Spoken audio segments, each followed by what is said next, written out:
Welcome to Never Rewrite. I'm Isaac Askew.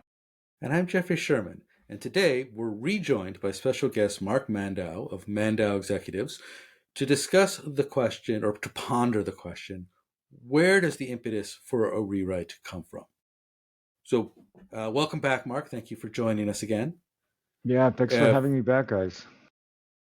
Had a blast last time. For those who don't remember, and you should go back and watch the previous episode with Mark, but Mark comes from the question of rewrites from more the managerial and executive side, while Isaac and I come at it from more of the software side.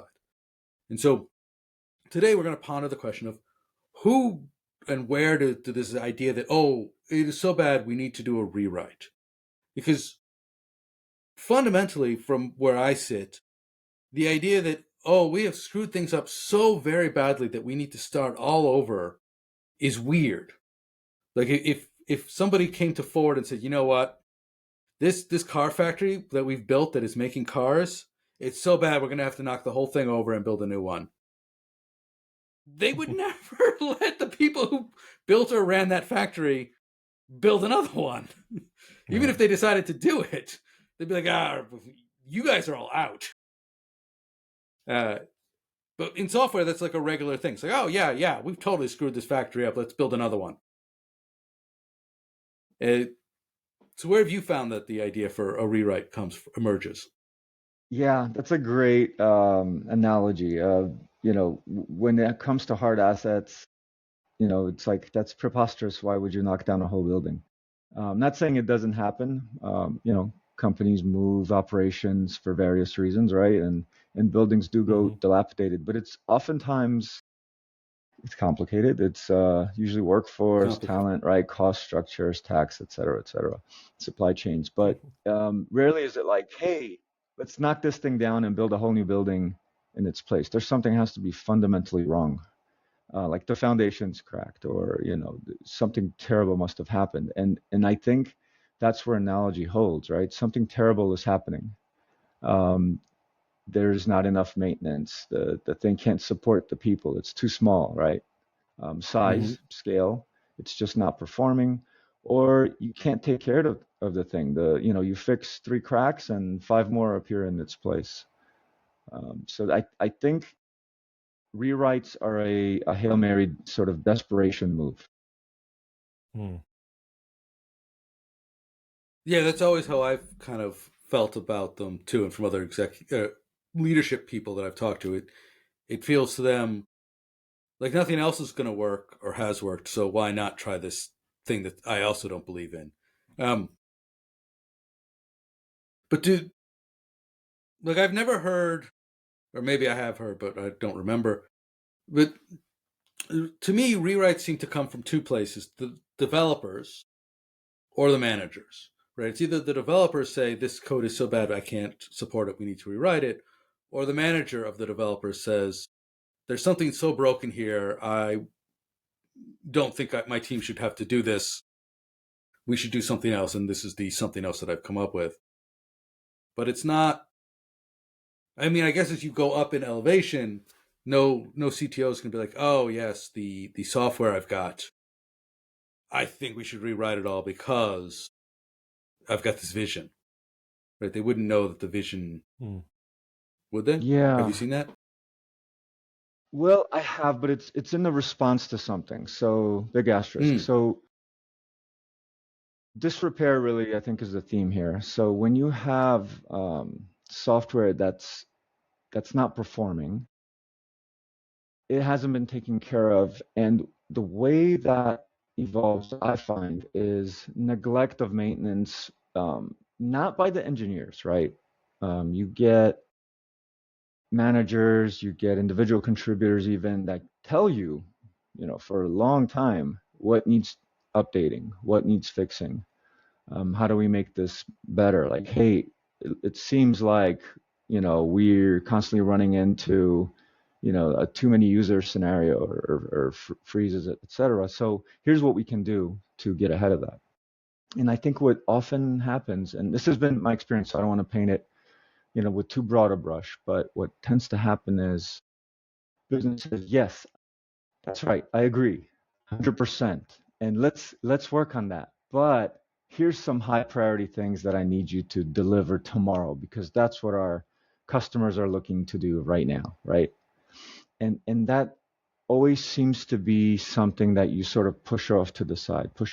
It's not you don't do it, but even, in terms of your backlog, whatever software you use, or even, post-its, Kanban boards, whiteboards, whatever you do, it's this thing that the the backlog itself goes into disrepair. You have tickets from a Mm-hmm. year ago that, like, okay, that this has been here, but we haven't worked on it, right?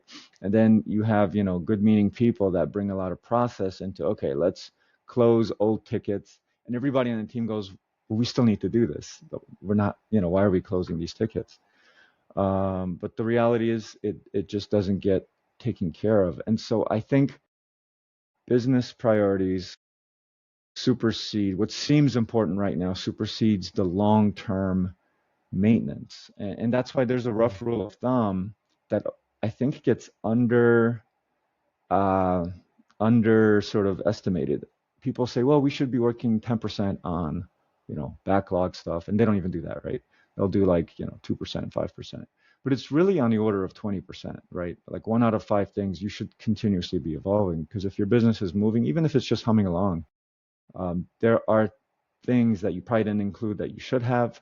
There are cases that, although rare, they come up eventually, right? Once every month, once every 2 months, that you kind of hit your head like, oh, why didn't we do this sooner? There's this rule of um, I'm trying to remember how I phrased it, but there's this effect of, you don't know what's going to go wrong, but some small thing's going to go wrong. Something, yeah. It's the whack-a-mole, right? Like it's gonna pop up. Like you're certain it's certainly something's gonna happen, but you're not sure which of the small things is gonna go wrong.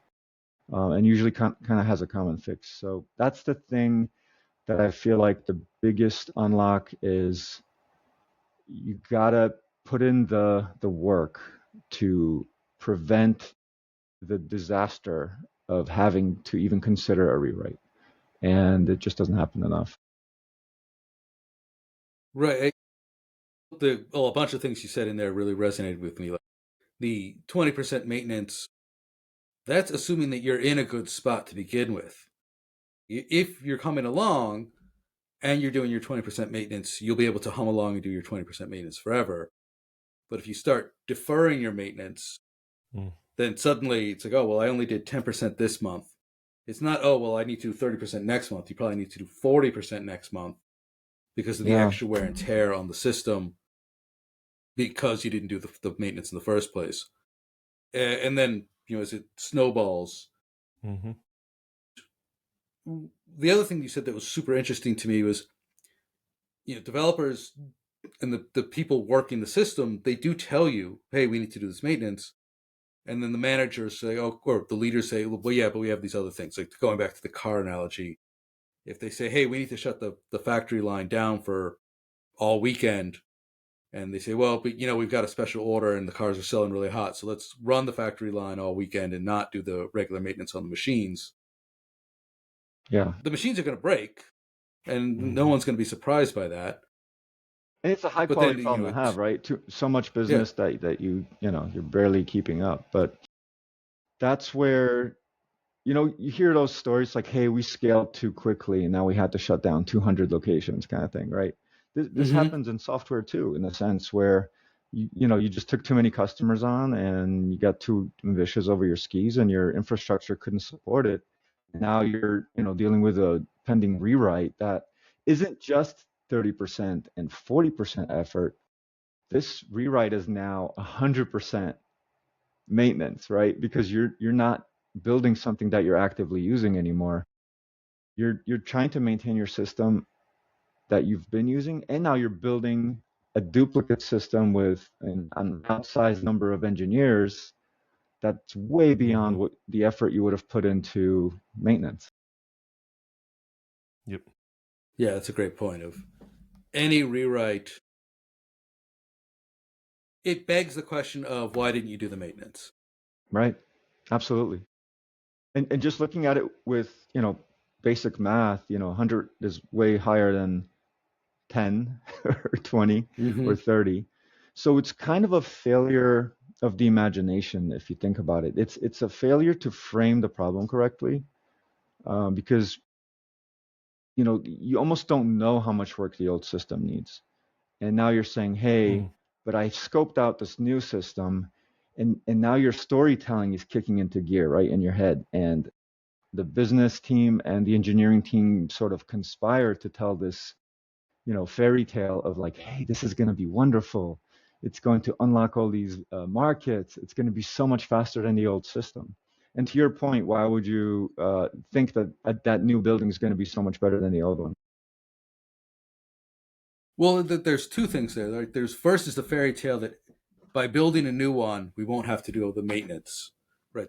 All the machines in the old factory are worn down, and if we build a new factory, none of the machines will be worn down because they'll be brand new. But of course, you just bought brand new machines. It's not like those machines appeared in a poof of smoke. Whether you bought physical assets from somebody else or you paid developers to write the code, Yeah. that almost certainly, a new assembly line costs more than repairing or keeping the old one in good repair. Shoot, I've lost my train of thought. Yeah, well, um, and no, that's a great point. And it's not even like the new machines don't need maintenance. They still need, you still need to change the yes. oil and all that stuff. So if, there's a minor update, but it's kind of an important one, right? You're going to do that update, even though it's a brand new system you've never actually put in front of customers. You're going to be maintaining it Hmm. along the way. Otherwise, it's going to go into disrepair too. You're going to put out a framework that was brand new when you started, but now a year or two later, it's actually gone into sort of mini legacy mode. Yeah. And if you release that, you're sort of counting the months when you're kind of in a critical state and you have to put off some new feature that you never completed for that maintenance. So you're not getting away from this problem. You're hoping to leapfrog, and you're forgetting about all the things you never added and all the new maintenance that you still have to put into it. So Right. That was the it's thing I really, was, yeah. Mhm. where if you didn't maintain your system the first time, why would I believe you, or what makes you think you're going to maintain the system the next time? And if you can't, like, that's one of my things. It's like if you can't maintain your system, a new system isn't going to help you because you're not going to maintain that either. Yeah. Yeah. It's not an immortal system. It's just a slightly newer version. Or, to be fair, it can unlock, right? There are things it will unlock, but there is a way also to integrate that usually into the old system such that it doesn't create so many new second order effects, so many new bugs that it totally, Mm. sort of disillusions everybody. Because when you rebuild that system and it takes you sufficiently long, I'm thinking 12 months plus, right? Uh, 2 years, Mm-hmm. 3 years. The longer it goes, the worse it gets. Almost always, everyone's pretty disappointed with the results. That's been my experience, and I'm not saying just my teams. I'm just saying it from a perspective of, hey, this is a lot less functional than we expected. It's like, well, it took longer because there were all these edge cases that we had to build in, and every time we tested with the business team, they found this wasn't there, this wasn't there, it wasn't parity, right? That's kind Hmm. of your red flag. Mm-hmm. Um, Well, and just at the the same longer time, you're waiting for something, the more you expect of it. yeah. And at the same time, the original engineering, beautiful design that they started with, all these edge cases kind of broke it a little bit. It's like, those planned cities, Yep. like Philadelphia is a great example. They have a beautiful city center and city plan. City Hall is right in the middle, right, in the square. You have two major streets sort of intersecting it. You have something kind of interesting in each corner. There's like a beautiful museum mile, right, in the north. And then what happens? Sprawl, right? You get, more Okay, people. I was gonna It's say I don't know. great. More people want to live there. So now you get, sort of janky things being built on the Get more outskirts, and users. Yeah, you yeah, I get mean more suburbs, users. right? It's that's really, yeah, Hmm. we'll get more users, exactly. So that's the pattern, you get the sprawl, and it no longer fits this beautiful design. That's why you have to keep sort of, refactoring. And so where does it go wrong? Where does a rewrite go wrong? Because I hear this all the time. Hey, my rewrite worked. It's like, well, this was a 3-month effort. That's not so much a rewrite as an upgrade, as the thing you're supposed to be doing. It's a maintenance thing. And 3 months is maybe too big a chunk. There's a lot of things that can fail if you've waited that long to update. So you're still taking a risk. But, on the whole, it's not as nearly as bad a risk as a system you've had for a decade, and now you're taking 3 years or plus to rewrite it. That is 10 times more risk and second order effects that can go wrong. So you really do have to think about the scale of the problem. And you're the facing. business might have changed in the 3 years that you're rewriting Absolutely. it, such that the new thing that you needed, Especially these days, you built a system that moves solved so your old fast. problem. Yeah. Yeah. I have experienced that. I've been on a team where we're going to rewrite this thing. By the time you're done rewriting it, you don't even need that. Like, it's no longer appropriate for the business problem. Yeah. Yep. Yeah. And some of the things that were brought up earlier too reminded me of like old conversations we had about like rewriting systems that you don't fully understand, which is why you run into those edge cases later. Like you're 80% done, then you realize, oh, there's this thing here that they expected to exist that we didn't even know about, and it's not test covered. And so it begs the question, why don't you just go through and document your old system so you fully understand it? And if you can go through and document your old system and fully understand it, you can test cover it and you can upgrade it. And that kind of defeats the purpose of the rewrite, because you better understand what was going on, which a lot of times is the argument for why we want to rewrite. It's just some old system that no one understands and is stupid and I can do it better. Well, then just understand it. Spend time understanding it. Yeah. And with a small enough system, you can kind of do this manually. So rewrites aren't really a problem because you're just, again, you're probably too small for this to be a real issue. And I'm not even saying small in terms of customers. I just mean like the complexity and the frameworks. Like you could be serving a lot of customers with a very simple system and you're humming along. But a large enough system where testing is such a big deal, or maybe you've put artificial barriers where you're putting business people in the way to make sure that, some feature didn't break, your use case. Now Can it's we a go big deeper on complex that? system. Because it's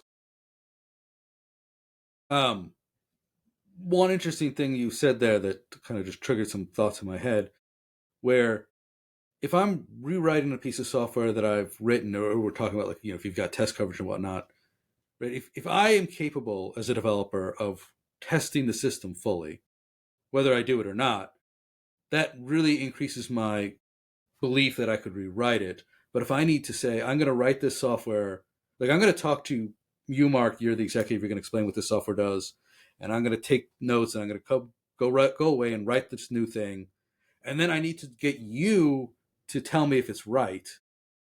The amount of friction that back and forth creates, it's unsustainable. seems like it's unsustainable. It's huge, and the less often we talk, the worse the friction gets.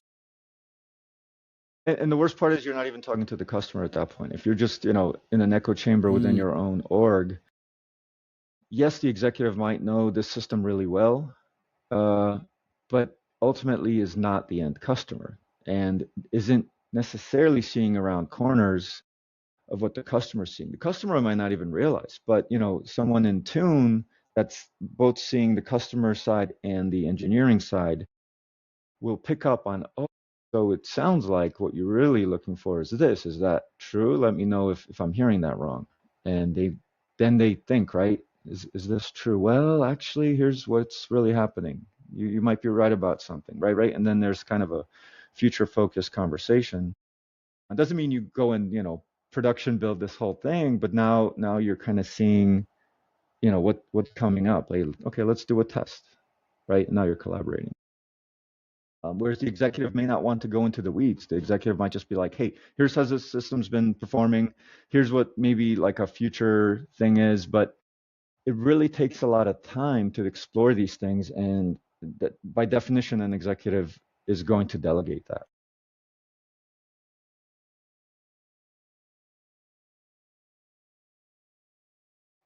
So I want to be fair to the engineers, because it almost sounds like we're saying, hey, engineers are pushing this new system because their career uh, aspirations are high or whatever.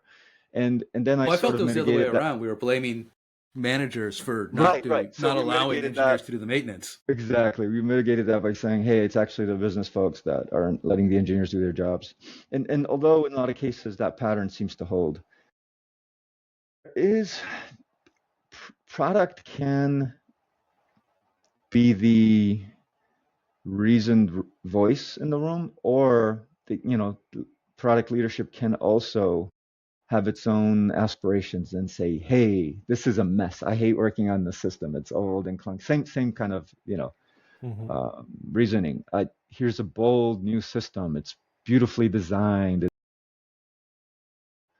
Whatever framework is hot at the moment, right? And we also, kind of hooked it up to these this sort of customer usage tracking, and we built all these dashboards and stuff. And meanwhile, not one customer's seen it, or more importantly, not the right customer has seen it, right? The ones that are actually going to be Mm-hmm. driving the business. And there, those, although well-meaning, the results of that is also underwhelming, where there's a bigger gap than we thought between what we've built and what we're going to build. And then various people, kind of ears perk up and they go, okay, now I know what really we have to do. And it's not really the aspiration that's the problem in the end. It's the difference between what you build and what you validate. So honestly, testing automation can go a long way in helping you, but I've also seen where an engineer will spend months, building testing automation, and it's like, oh, we're 12% covered with this automation testing. It's been 3 months. Like, we can't go 2 years, 3 years building this automation where the use cases change faster than the building. So I do think that the newest tools in our stack, AI, can be of a lot of help there. It's not a magic fix. Maybe one day it will be, but there are a lot of tool sets, and you're always kind of going 80-20, 80-20. What's the least amount of effort I can put into this that actually does a good job, because there's always more to build. Can we go a little bit more into the product led vision? Because Yeah. I've seen it in multiple ways.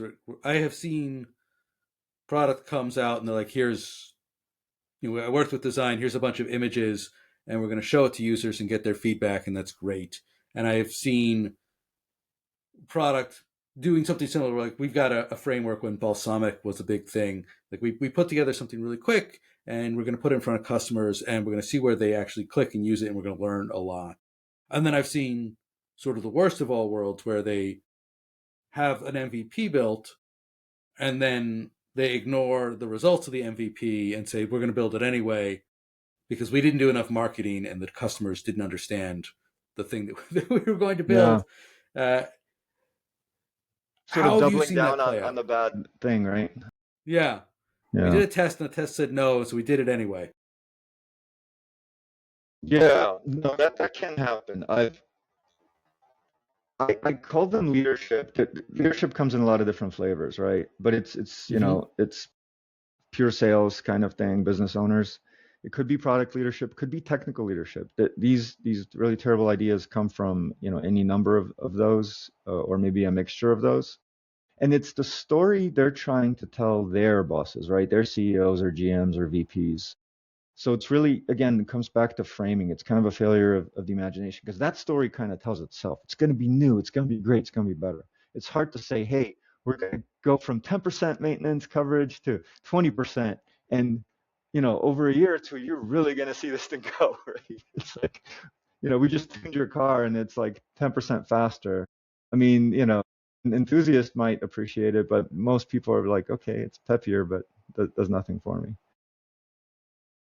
um, what is, at the end of the day, you just have to ask yourself, what is the goal? Are you trying to, impress sort of on very kind of cosmetic things, or are you trying to build a performant, value producer for your customers?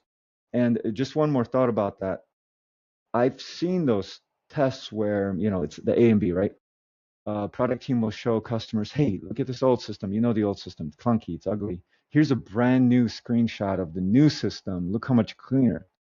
And it sort of harkens back to I don't know if you guys remember the Pepsi versus Coca-Cola taste tests, I where, remember those as a people kid. went, Yeah. Commercials. customers prefer the Pepsi, in a blind test, customers prefer Pepsi. Great. But the reason was it was sweeter. So that sip, yeah, it tasted better. But when you drank the whole can with your meal and sort of in the wild, right, where you really want it to perform, um, people still chose, the Coke or whatever, the brands were. I don't want to disparage one or the other, but the point is, you got to look at it in a holistic system, not just these little excerpts. And I think we do tell ourselves these sort of, these little fantasies that, okay, well, it didn't quite work the way we thought, but it's really this other thing that's going to make it better. And to your point, Jeffrey, they continue, and they're not being honest with themselves, the customers, or their teams, really, at the end of the day. So, what do you advise people? Like when if you've come in and you've seen some of this, there's this desire to rewrite, whether it's because the developers want it or the managers want it or product wants it.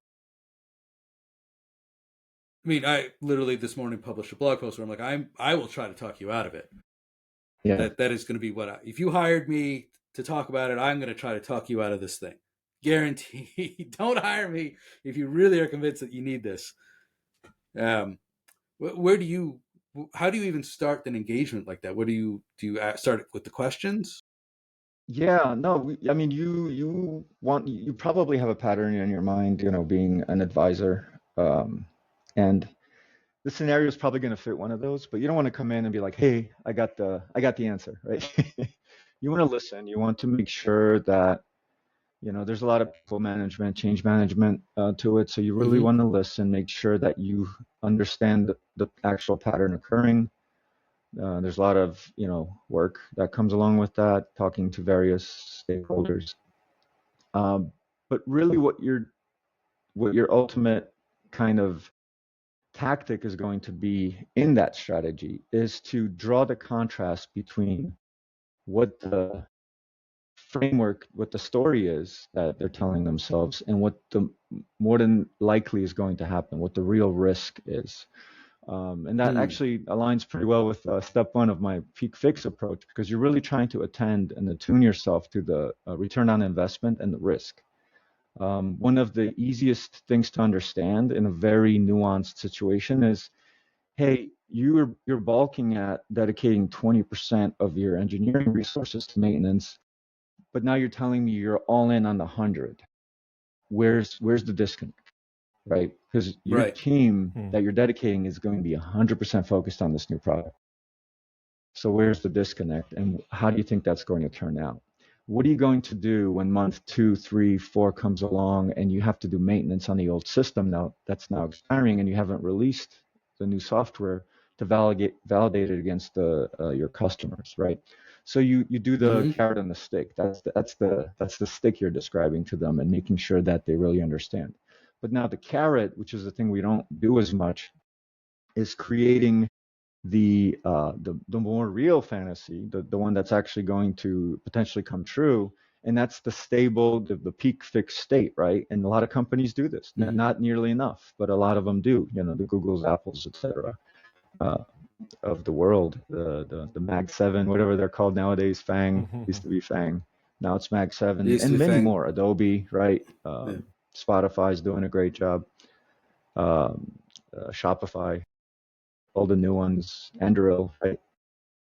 Where they are humming along, they're recognizing these problems ahead of time, and they're frankly outcompeting you. They're just much more responsive to their customers, and they understand that they don't have the full story. So they're constantly checking their assumptions. Doesn't mean that they don't build big, doesn't mean that they're not dedicating a lot of resources to grand visions. And I'll give you an example. Apple Maps, right? In Mm-hmm. September of 2012, Apple decided to ditch their very reliable mapping partners, and they decided to sort of stitch together their own network of, kind of providers. led to a lot of inaccuracies. It was a disaster. Disaster. Led to Tim Cook having to, this was back in iOS 6, Tim Cook having to issue a public apology and then recommend competitors, right? Possibly a low in his career. So in the meantime, what did they do? Well, how did they fix it? Did they double down on something else? Kind of. They dedicated themselves to the new direction. They didn't come back to the old supplier with their tails between their legs, but they did the hard work. They deployed vehicles, literally rubber on the ground, right? Of mapping their own, creating their own database in neighborhoods that were not easily accessible, starting with the easier ones, of course. And, over many years, by the late 2010s, Apple was in a position to then redesign its software to take advantage of this more robust data set, and finally launched in 2020. This was 8 years. This was, billions of dollars. But guess why they pulled it off, even though it was billions of dollars? They spent 8 years and had and billions of dollars? Well, it's Apple. They're probably one Apple. of two companies that could have done it, right? That was 1% of their entire revenue, and it was a non-critical revenue driver. It's not like they screwed up the, magnesium casing of the iPhone or the, iPad or their MacBook Pros. That would have been disaster, right? That would have been. Well, they probably would have gone with their tail between the legs in those cases. Yeah, it would have been a recall, and they would have lost a ton of revenue. Tim Cook would have been fired. But this was a relatively small, so the scale is important here. It was huge, but relatively small to their top line and bottom line. They were able to pull it off and weather a decade-long storm. And actually, they still aren't on their own platform. These numbers are hard to get, but just kind of I really went into a rabbit hole trying to figure this out. I don't think that Apple Maps is today the dominant Maps platform on iOS. I could be wrong. It's not. But I don't think it is, even though it's a default. Sure. And Apple's constantly trying to redirect me into it, and I'm like, nah, I'm good with Google. It still leads people across the street from me whenever someone tries to come and pick me up. Yeah. And it's great. It positioned all that boots on the ground hard work, now positioned them where they actually have a shot at winning market share as opposed to just going under. So I think we should leave it there, because that's a great point of, you could do a rewrite, and if you're Apple, you could do it for billions of dollars in 8 years. And if you're not, perhaps you want to get in contact with you, Mark, and talk about your Peak 6 system, because that would be a better solution than 8 years and billions of dollars. So could you tell the listener, if they want to get in touch with you and learn more, how they would do that?